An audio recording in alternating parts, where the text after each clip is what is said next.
आपके साथ प्रिया सिन्हा। हमारे खास प्रोग्राम क्या कहते हैं नरेंद्र मोदी के इंडिपेंडेंस डे स्पेशल एडिशन में आज हम आपको सुनवाएंगे पीएम मोदी का वो ऐतिहासिक भाषण जो उन्होंने 15 अगस्त 2017 को दिल्ली में दिया। अपने भाषण में प्रधानमंत्री ने कहा कि हम पूरे देश को एक नए ट्रैक पर ले जाने का प्रयास कर रहे हैं, लेकिन हमने उसकी स्पीड कम नहीं होने दी है। हमने उसकी गति को बरकरार रखा है और चाहे कोई भी कानून लाए हो, कोई भी नई व्यवस्था लाए हो, हम उसको करने में सफल हुए हैं और आगे भी इसको हम करते रहेंगे। मेरे प्यारे देशवासियों, ये वर्ष आजाद भारत के लिए एक विशेष वर्ष है। अभी पिछले सप्ताह ही क्विट इंडिया मूवमेंट के 75 साल हमने स्मरण किया। ये वर्ष है जब चंपारण सत्याग्रह की शताब्दी मना रहे हैं। ये वर्ष है जब साबरमती आश्रम की शताब्दी का भी वर्ष है। ये वर्ष है जब लोकमान्य तिलक जी, जिन्होंने कहा था स्वराज्य मेरा जन्मसिद्ध अधिकार है, और जनचेतना जगाने के लिए सार्वजनिक गणेशोत्सव की परंपरा को प्रारंभ किया था, उसको भी 125वां वर्ष है। एक प्रकार से इतिहास की ऐसी तवारीख है जिसका स्मरण,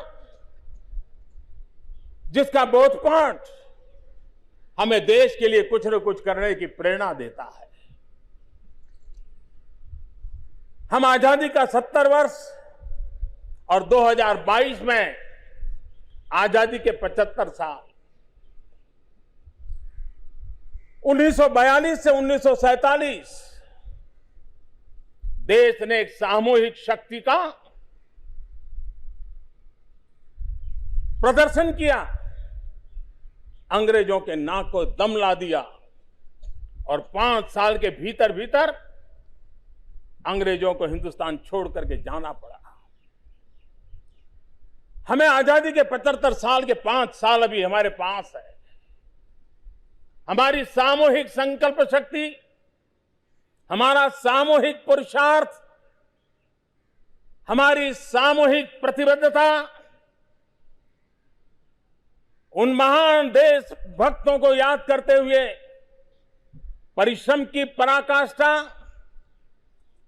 2022 में आजादी के दीवानों के सपनों के अनुरूप भारत बनाने के लिए काम आ सकती है। और इसलिए न्यू इंडिया का एक संकल्प लेकर के हमें देश को आगे बढ़ाना है।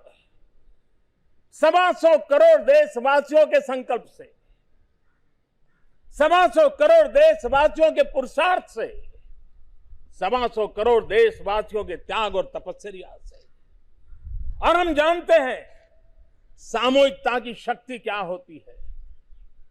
भगवान कृष्ण कितने ही सामर्थ्यवान थे, लेकिन जब ग्वाले अपनी लकड़ी लेकर के खड़े हो गए, एक सामूहिक शक्ति थी, गोवर्धन पर्वत उठा लिया।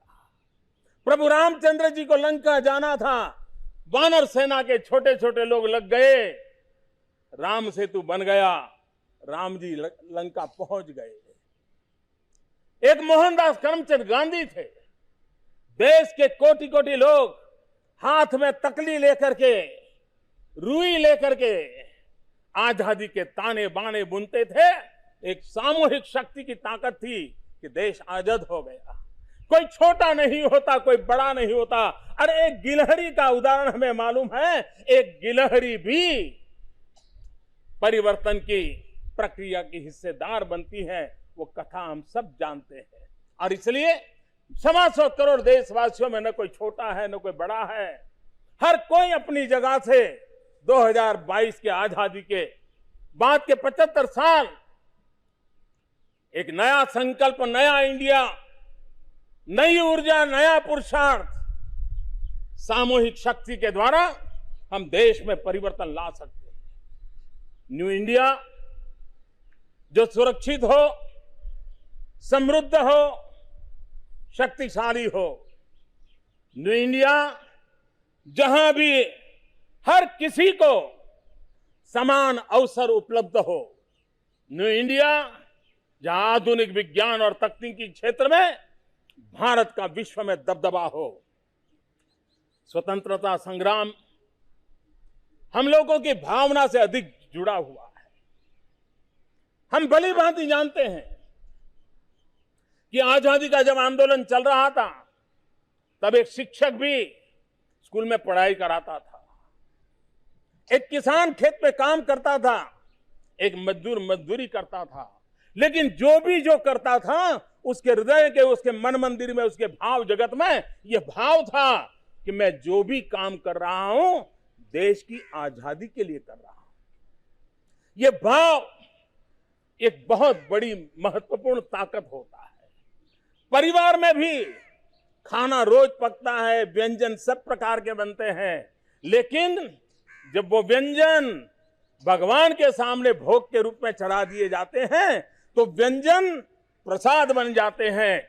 हम परिश्रम करते हैं, लेकिन मां भारती की भव्यता के लिए, दिव्यता के लिए, देशवासियों को गरीबी से मुक्त कराने के लिए, सामाजिक ताने बाने को सही ढंग से बुनने के लिए हमारे हर कर्तव्य को राष्ट्र भाव से, राष्ट्र भक्ति से, राष्ट्र को समर्पित करते हुए करते हैं तो परिणाम की ताकत अनेक गुना बढ़ जाती है। और इसलिए हम सब उस बात को लेकर के आगे चले। ये वर्ष 2018 का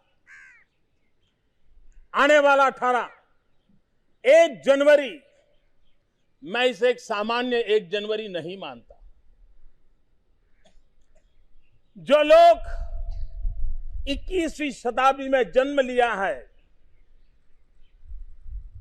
उनके लिए ये महत्वपूर्ण वर्ष है। 21वीं शताब्दी में जन्मे हुए नौजवानों के लिए ये वर्ष उनके जीवन का निर्णायक वर्ष है। वो 18 साल के जब होंगे वो 21वीं सदी के भाग्य विधाता होने वाले। 21वीं सदी का भाग्य ये नौजवान बनाएंगे जिनका जन्म 21वीं सदी में हुआ है और अब 18 साल होने पर है। मैं इन सभी नौजवानों को हृदय से बहुत बहुत स्वागत करता हूं, सम्मान करता हूं और उनका अभिनंदन करता हूं कि आइए, आप अब 18 साल की दहलीज पर आकर के खड़े हैं। देश का भाग्य निर्माण करने का आपको अवसर मिल रहा है। आप देश की विकास यात्रा में बहुत तेजी से भागीदार बनिए। देश आपको निमंत्रण देता है। मेरे प्यारे देशवासियों, जब कुरुक्षेत्र के युद्ध में मैदान में अर्जुन ने श्री कृष्ण को ढेर सारे सवाल पूछे थे, तब कृष्ण ने अर्जुन से कहा था, जैसा मन का भाव होता है वैसा ही कार्य पर परिणाम होता है। और उन्होंने कहा है, मनुष्य जिस बात पे विश्वास करता है वही उसको परिणाम भी नजर आता है, वही दिशा उसको नजर आती है। हमारे लिए भी अगर मन का विश्वास पक्का होगा, उज्जवल भारत के लिए हम संकल्पबद्ध होंगे, तो मैं नहीं मानता हूं कि जो पहले से हम बार बार निराशा से पले बढ़े हैं, अब हमें आत्मविश्वास से आगे बढ़ना है। हमें निराशा को छोड़ना है। चलता है ये तो ठीक है, अरे चलने दो। मैं समझता हूं चलता है का जमाना चला गया, अब तो आवाज यही उठे कि बदला है, बदल रहा है, बदल सकता है। यही विश्वास हमारे भीतर होगा तो हम भी उस विश्वास के अनुसार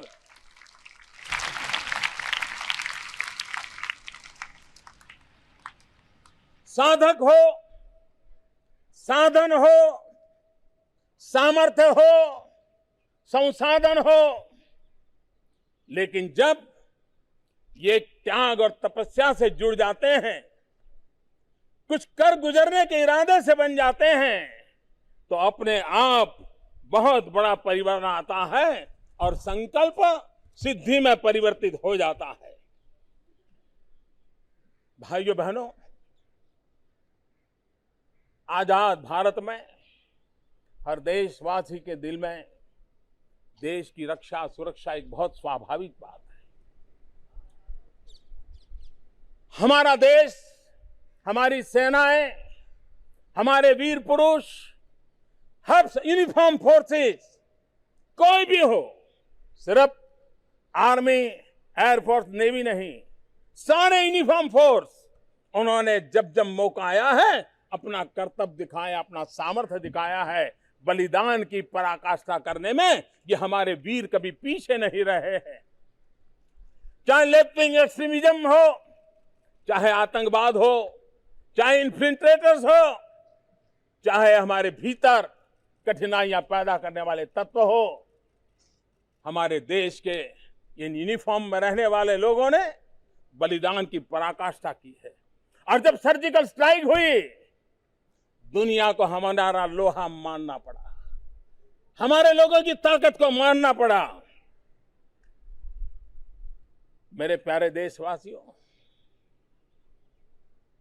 ये साफ है कि हम देश की सुरक्षा हमारी प्राथमिकता है, आंतरिक सुरक्षा हमारी प्राथमिकता है।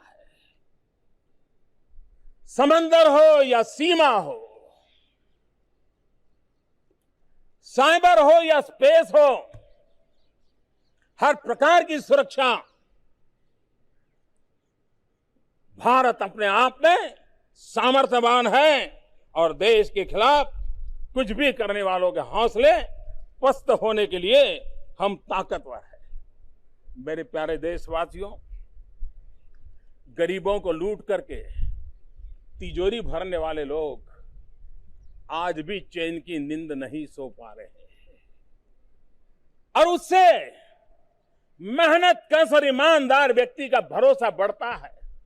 ईमानदार क्यों लगता है कि हां, अब मैं ईमानदारी के रास्ते पर चलूंगा तो मेरी ईमानदारी का भी कोई मूल्य है।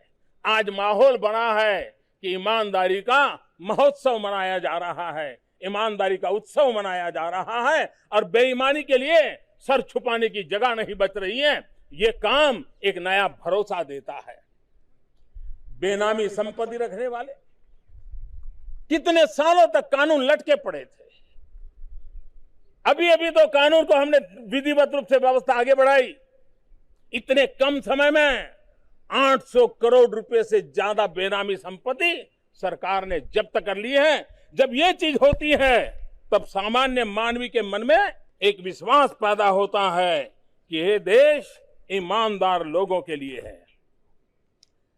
30-40 वर्ष से हमारे सेना के लिए वन रैंक वन पेंशन मामला अटका हुआ था। जब वन रैंक वन पेंशन अटका हुआ मामला सरकार उसको पूर्ण करती है, हमारे फौजियों की आशा आकांक्षा को पूर्ण करने की दिशा में सही कदम उठाती है, तो देश के लिए मर मिटने की उनकी ताकत और बढ़ जाती है। देश में अनेक राज्य हैं, केंद्र सरकार है। हमने देखा है जीएसटी के द्वारा देश ने cooperative federalism, competitive cooperative federalism को एक नई ताकत दी है, एक नया परिणाम नजर आया है। और जीएसटी जिस प्रकार से सफल हुआ है, कोटि कोटि मानव कलाक उसके पीछे लगे हैं। विश्व के लोगों को अजूबा लगता है कि इतने कम समय में इतने बड़े देश में जीएसटी का इस प्रकार से रोल आउट होना, ये अपने आप में हिंदुस्तान में कितना सामर्थ्य है, देश की हर पीढ़ी को एक विश्वास जगाने के लिए काम आता है।